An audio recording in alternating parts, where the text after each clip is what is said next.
Hello दोस्तों, एक बार फिर से स्वागत है आपके अपने भरोसेमंद यूट्यूब चैनल पर। लाखों पेंशन धारकों की पेंशन बढ़ोतरी को लेकर पुरानी चली आ रही मांग पर आई ऐसी खबर कि पेंशन धारकों की खुशी का ठिकाना नहीं। आगामी लोकसभा चुनाव को देखते हुए केंद्र सरकार करोड़ों केंद्रीय कर्मचारी पेंशनरों पर हुई मेहरबान। काफ़ी लंबे समय से पेंशनभोगी कर रहे थे इंतजार, 15% के साथ पेंशन में बड़ा उछाल। कर्मचारी संगठन में पेंशनभोगी मंच के लगातार दबाव के चलते लंबे समय के बाद 18 माह बकाया एरियर भुगतान को लेकर हो गया बड़ा ऐलान। कोर्ट ने भी दिया आदेश। न्यूनतम वेतन बढ़ोतरी की लंबे समय से चली आ रही मांग पर हो गया बड़ा फैसला। फिलहाल 2.57% चल रहा है। फिटमेंट फैक्टर 3.00% होने से न्यूनतम वेतन 21,000 रुपये। पेंशन में आया दोगुना उछाल। फैमिली पेंशन में बदलाव से कर्मचारी पेंशनर हुए खुश। फिक्स मेडिकल अलाउंस को लेकर बड़ी खुशखबरी। जानेंगे सभी खबरों को विस्तार से। सबसे पहले वीडियो को लाइक कर दीजिए, क्योंकि एक लाइक ही हमारी मेहनत का फल होता है। साथ में चैनल पर फर्स्ट टाइम विजिट किया है तो चैनल को सब्सक्राइब करके बेल आइकन दबा दीजिए, ताकि कर्मचारियों, पेंशनभोगी और जवानों से संबंधित वीडियो का नोटिफिकेशन आपके पास पहुंचे सबसे पहले। तो चलिए जानते हैं खबरों को विस्तार से बिना किसी देरी के। सबसे बड़ी खबर की बात करते हैं। रेलवे के पेंशनरों के लिए अच्छी खबर आ चुकी है। केंद्र सरकार ने रेलवे के अलग अलग वेतन आयोग के अंतर्गत पेंशन पा रहे लोगों को बड़ी राहत देते हुए उसे रिवाइज कर दिया है। सरकार का कहना है कि इस संबंध में काफी सारे पेंशनरों की दरखास्त आई थी और कुछ अदालती आदेश भी मिले थे। इसके बाद वे विभाग ने उस पर विचार किया और उसे रिवाइज करने का फैसला कर लिया गया है। Department of pension and pension welfare के डायरेक्टर डॉक्टर प्रमोद ने बताया कि इसका फायदा 5वें, 6ठे और 7वें वेतन आयोग के तहत पेंशन पा रहे पेंशनधारियों को होगा। आदेश के मुताबिक नौकरी पूरी कर रिटायर हो लोगों और फैमिली पेंशन पाने वाले इसके दायरे में भी आएंगे। डॉक्टर कुमार के मुताबिक 1 जनवरी 1996, 1 जनवरी 2006 और 1 जनवरी 2016 के बाद फैमिली पेंशन पा रहे लोगों को पेंशन रिवाइज की जाएगी। कुछ ऐसे मामले हैं जहां कंपलसरी रिटायरमेंट पेंशन या कंपनसेंट अलाउंस उस दर पर दिया गया हो जो पूरी पेंशन से कम हो, वहां इसे अनुपातिक रिवीजन के तहत लागू किया जाएगा।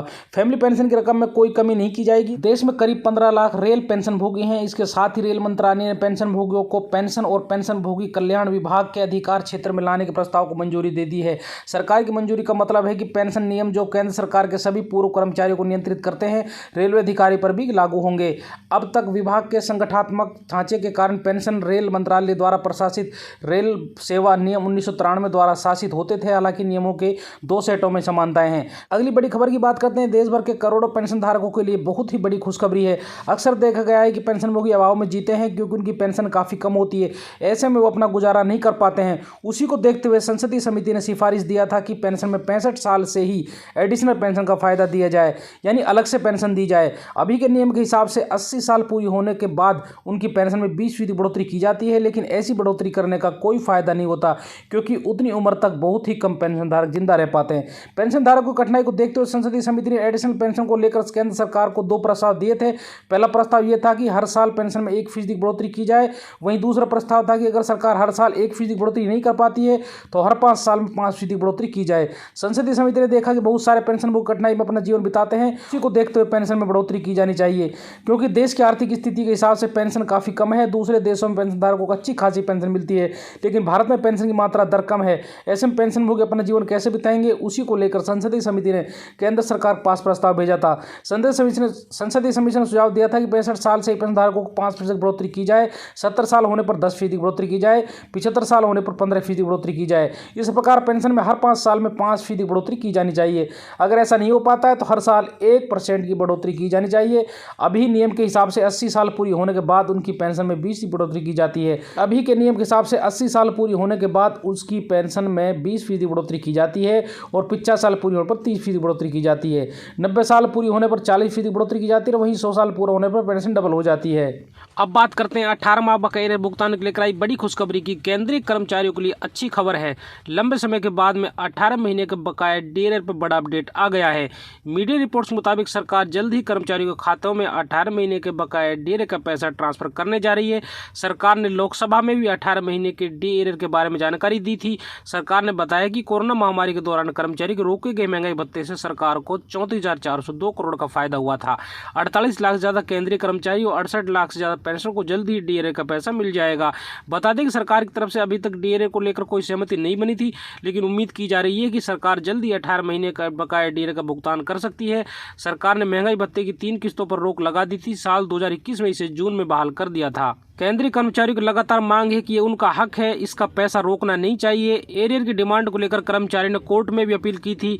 इस पर सुप्रीम कोर्ट ने सरकार को ये कहकर विचार करने के लिए कहा था कि ये कर्मचारियों का हक है, इसे फ्रीज किया जा सकता है लेकिन रोका नहीं जा सकता। लेकिन अब आगामी लोकसभा चुनाव को मद्देनजर रखते हुए सरकार 18 माह बकाया भुगतान को लेकर बड़ा फैसला ले सकती है।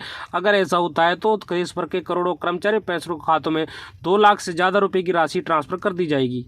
आगे डीए यानी महंगाई भत्ते में बढ़ोतरी को लेकर आई बड़ी खबर की बात करते हैं। केंद्रीय कर्मचारियों के लिए नए साल का आगाज धमाकेदार रहा। अब उनके लिए छप्पर फाड़ खुशी इंतजार कर रही है। केंद्रीय कर्मचारियों के महंगाई भत्ते में जबरदस्त इजाफा हुआ है, लेकिन सिर्फ इतना ही नहीं, केंद्रीय कर्मचारियों को नए साल में और भी बड़े तोहफे मिलने जा रहे हैं। सबसे पहले केंद्रीय कर्मचारियों को अगला महंगाई भत्ते में इजाफे का तोहफा मिलेगा। हालांकि इसके लिए मार्च 2024 तक इंतजार करना होगा। जुलाई से दिसंबर 2023 के एआईएसपी इंडेक्स नंबर कन्फर्म हो चुके हैं। अब कम से कम केंद्रीय कर्मचारियों को 50% महंगाई भत्ता तो मिलेगा ही। नवंबर एआईएसपी इंडेक्स के नंबर्स आ चुके हैं, दिसंबर के नंबर अभी आना बाकी हैं। महंगाई भत्ते में अब तक 4% का उछाल आ चुका है। मौजूदा डीए की दर 46% है। एआईएसपीआई आंकड़ों को देखें तो महंगाई भत्ते का स्कोर 49.68% पहुंच चुका है। अगर एआईएसपी इंडेक्स के आंकड़ों को देखें तो फिलहाल कर्मचारियों को 4% डीए बढ़ना कन्फर्म हो गया है, यानी कर्मचारी को डीए 46% बढ़कर 50% हो जाएगा। अगर दिसंबर के आंकड़ों में उछाल आता है तो कर्मचारी को डीए यानी महंगाई भत्ता 46% से बढ़कर 51% भी हो सकता है। वैसे तो यह नया साल केंद्रीय कर्मचारी पेंशन की कई बड़ी खुशखबरें लेकर आया है। साथ में फिटमेंट फैक्टर को लेकर बड़ी खुशखबरी निकलकर सामने आ रही है। साथ में तो आयोग की सिफारिशों के आधार पर केंद्रीय कर्मचारियों की न्यूनतम सैलरी बढ़ाने के लिए फिटमेंट फैक्टर लागू किया गया। फिटमेंट फैक्टर लगने की वजह से केंद्रीय कर्मचारियों की न्यूनतम सैलरी सीधे 6,000 रुपये से बढ़ाकर 18,000 रुपये कर दी गई थी। फिटमेंट फैक्टर 2.57 गुना निर्धारित किया गया था।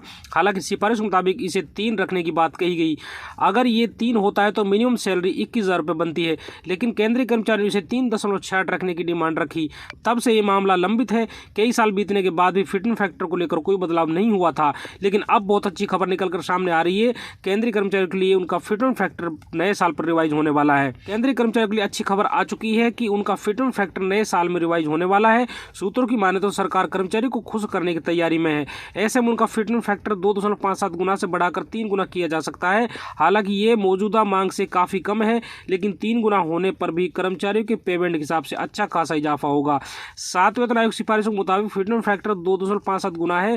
केंद्रीय कर्मचारियों की सैलरी तय करते समय भत्तों के अलावा जैसे महंगाई भत्ता, यात्रा भत्ता, हाउस रेंट अलाउंस वगैरह कर्मचारी की बेसिक सैलरी को सातवें वेतन आयोग के फिटमेंट फैक्टर 2.57 से गुना करके निकाला जाता है। उदाहरण के तौर पर अगर केंद्रीय कर्मचारी की बेसिक सैलरी 18,000 रुपये है तो भत्तों को छोड़कर उनकी सैलरी 46,260 रुपये होगी। अगर इसे 3 मान लिया जाता है तो कर्मचारियों की सैलरी 63,000 रुपये हो जाएगी। इससे कर्मचारियों को बम्पर फायदा देखने को मिलेगा। केंद्रीय कर्मचारी की सैलरी तय होती है तो इसके बाद तमाम तरह के भत्तों को जोड़ा जाता है, जैसे DA, TA, HRA, medical reimbursement वगैरह। डीए में बढ़ोतरी के बाद टीए उसी आधार पर बढ़ाया जाता है। डीए में बढ़ोतरी टीए से भी लिंक्ड है। इसी तरह एचआरए और मेडिकल रिम्बर्समेंट भी तय होता है। जब सारे भत्ते कैलकुलेट हो जाते हैं तो केंद्रीय कर्मचारी की मासिक सीटीसी तय होती है।